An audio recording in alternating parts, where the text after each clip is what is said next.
My parents still owe me $10,000 and I don't know how to talk to them about this. Ever since I could start making money, I started saving. By the time I was 16 years old, I had bought my first car with cash and still had $1,500 in my savings account with a full-time job and a second part-time job. My parents had full access to this account because I was still a minor. When I was 17, my family took a trip that my parents couldn't afford. They asked me if they could use some of my savings and that they would pay me back afterwards. At the time, I agreed. Little did I know that they would use that as permission to take money out regularly, hundreds of dollars every month for 3 years. When I finally realized I stopped putting money in that account, I opened up a checking account and a new savings account at a different bank. The last time they took money out was August of last year. I was 20 at the time. I worked for them as well, and many times I would just not get paid. I always kept track of that, and I still know the exact amount they missed. I always kept track of how much I should have. In writing, every check, every payment, and every withdrawal I ever made, I kept a list. I knew exactly how much I should have in my account, and it was well over $10,000. And with that money, I wanted a new car. $18,000 was the cost, and by selling my other car, I had enough and then some. Or so I thought. When I went to check how much was in my first savings account, it was completely empty. I had nothing left in that account. There should have been $10,000 or more, and it was completely empty. I went straight to my parents and told them I wanted this new vehicle and asked them to help me pay for it because they still owed me money. They were reluctant at first and denied owing me so much, but I practically begged them to help. They finally did and paid the remainder of my work money, which was $3,000, and they bought my old car from me for about $5,000.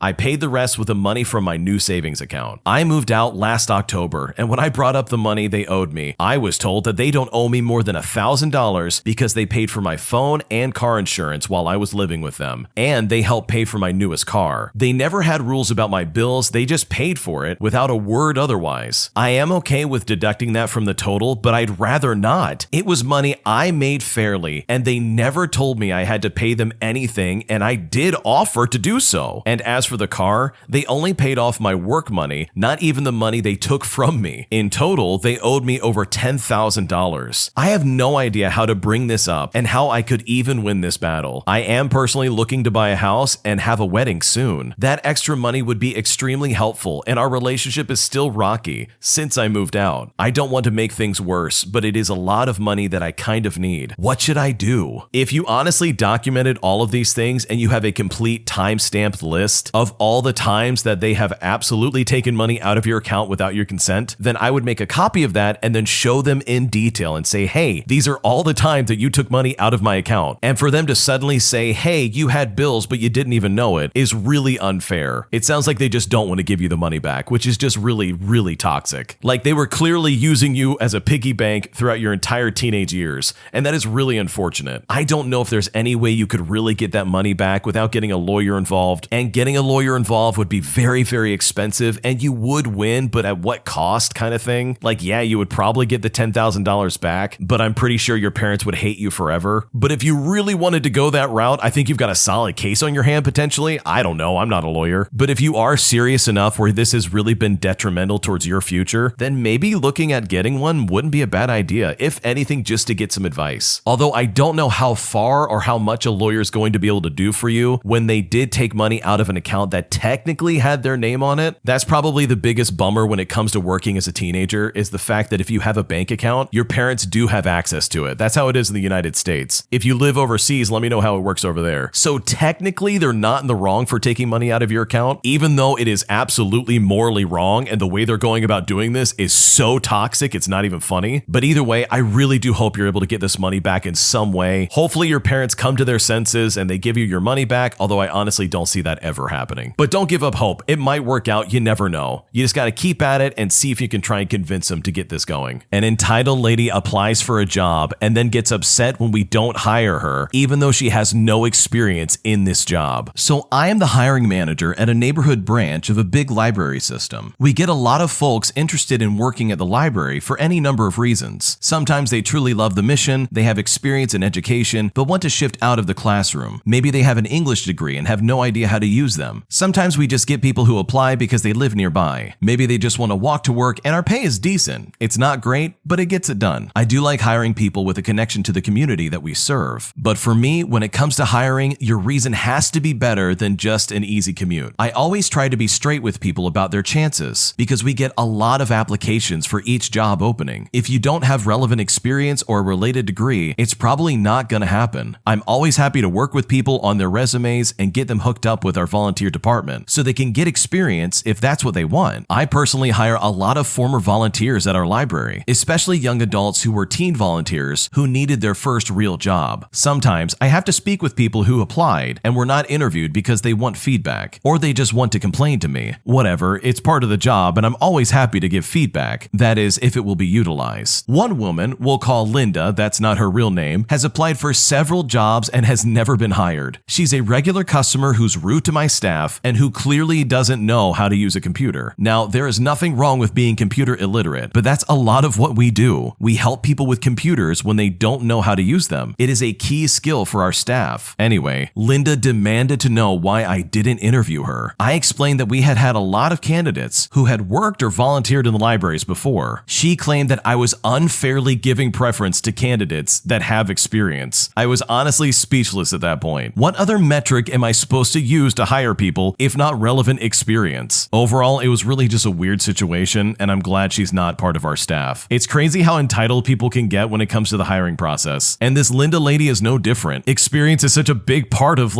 getting the job. That's like saying you're going to be an electrician without having any electrician experience. You probably have to go to school and get some kind of training to know what you're doing. And the lady in this story doesn't sound like she knows at all how to even use a computer. And she's been rude to the staff. If I was in the original poster's shoes, there's no way I would hire that lady. Why on earth would I want someone on the staff who's been rude to the people that I rub elbows with? No way and no thanks. So good luck to this Linda lady for even trying to get a job at this place. I think she might want to cut her losses and just start looking somewhere else, to be honest. My boyfriend is not making any effort to advance in life. Am I being too judgmental? We've been together for a year, and since we first met, he has been planning to go back to school this fall. However, when I confronted him about not yet registering for school, he got angry at me because he felt like I didn't have any faith in him. I tried to be gentle and approach the topic by asking if he was serious about wanting to get his degree. He also said he might not register for this semester because his dad is going through so much financial hardship and said I was accusing him of being lazy. I asked him why doesn't he try to pitch in for his tuition. One semester at the school he wants to go to is around $1,200, which is definitely achievable with a full-time job and no living expenses to pay. He then accused me of not being an unconditionally supportive partner. To add to this, he doesn't have credit or a driver's license, so it's getting more and more difficult for me to see a future with him. There was a 4-month period of time where he could have worked and saved for school, but he stayed unemployed until I cracked down and told him that he needs to start saving if our vacation is going to happen in a few months. Even then, at the time, he wasn't able to pay for his portion, and I had to buy his plane ticket and cover the hotel costs. I'm still waiting for him to pay me back for that, by the way. This would all be fine to me if we were 21 years old, but being 25, working part-time, and putting in no effort into advancing his career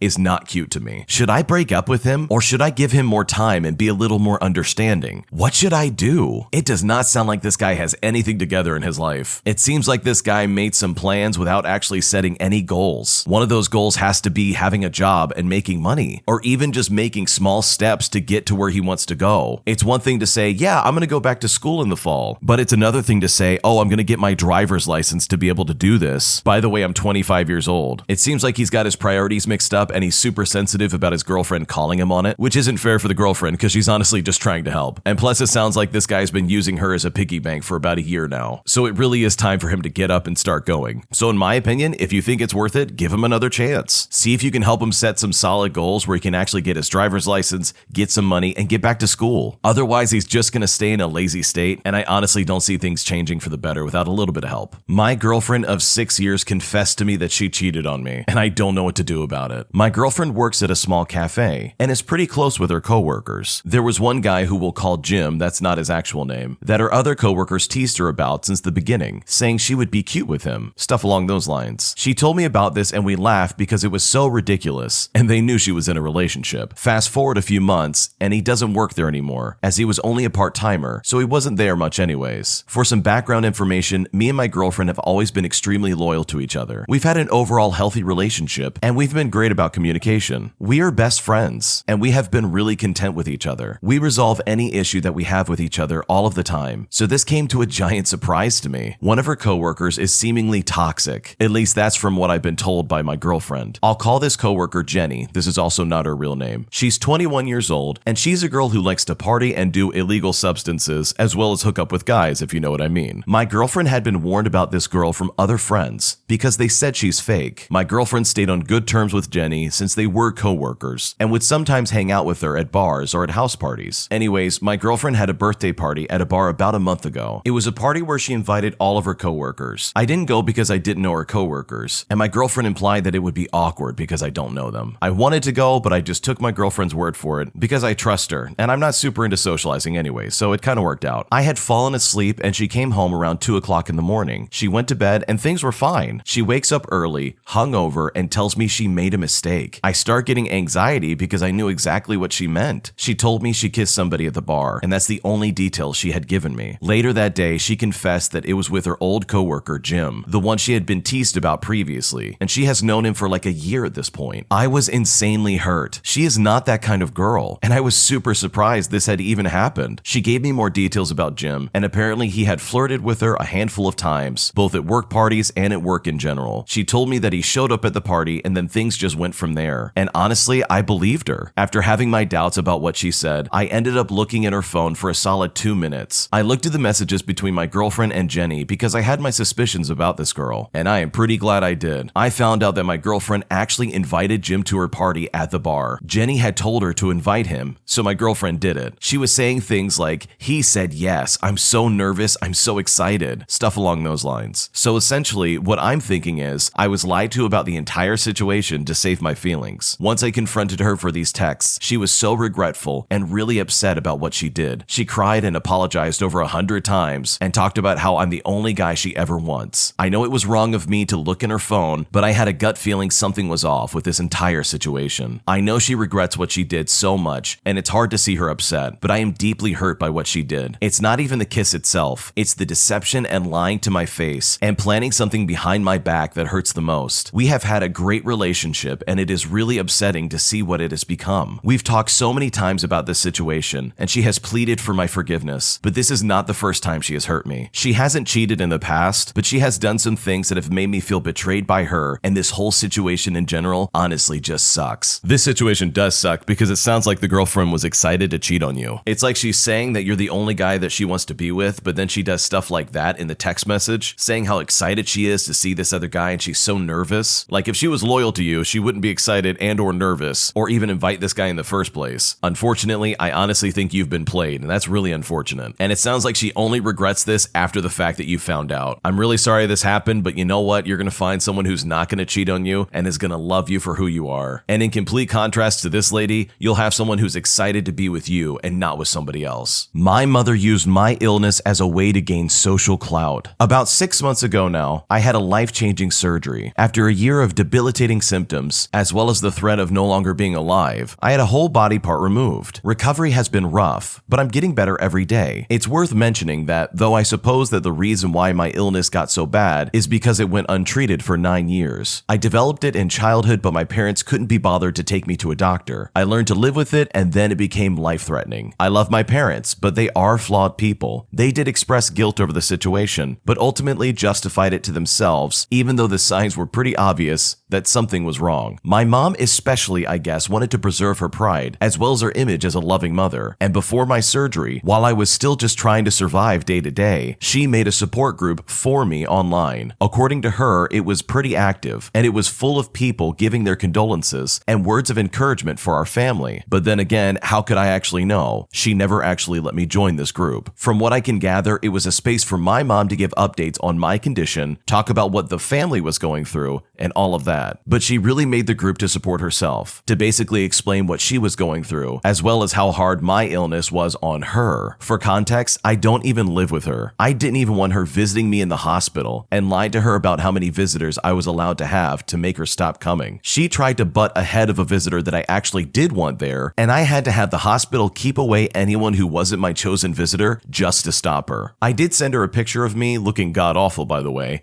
giving the thumbs up when I was right out of surgery, and also while I was stocked full of painkillers, and that was a mistake. That photo made it to the support group without my permission, so like God knows what else was posted there. Again, I was never even allowed to see it. My mother has always been super self-centered. This isn't the first time she's used me as a prop for her own social clout. I'm very used to it, and I'm getting better at practicing my boundaries with her, but this time I clearly made a mistake even letting her into my life. This mom does not sound like a very good person. I mean, honestly, how bad of a parent can you possibly be where you neglect your child so much that eventually your kid loses a limb because of your negligence? I mean, that's insane to me. And then while they are recovering in the hospital, you use their image, their likeness, and basically use them in general as a way to gain social status. I mean, that's just crazy to me. I honestly feel very bad for the original poster here because they're already going through a lot as it is, and the last thing they need is their entitled mother to use them in this way, which is just absolutely disgusting. My parents are trying to control my dating life. I'm a 30-year-old female, and I recently met this guy on Bumble. We uninstalled the app 2 weeks in, and we have been exclusively dating for almost 3 months. Everything is going great. We are both open and transparent, and it's been the best almost 3 months after being single for 5 years. I work as a lawyer, and I live with my parents. We're Southeast Asian, and they're religious boomers. For context, they think martial law is the best thing that happened to our country. I'm an overachiever, and okay, one point in college, I let my mom talk me out of a great relationship I had so she could introduce me to a family friend who I dated for 3 years. And guess what? They turned out to be a psychopath. I told my parents about the first date out of respect, and because at 30,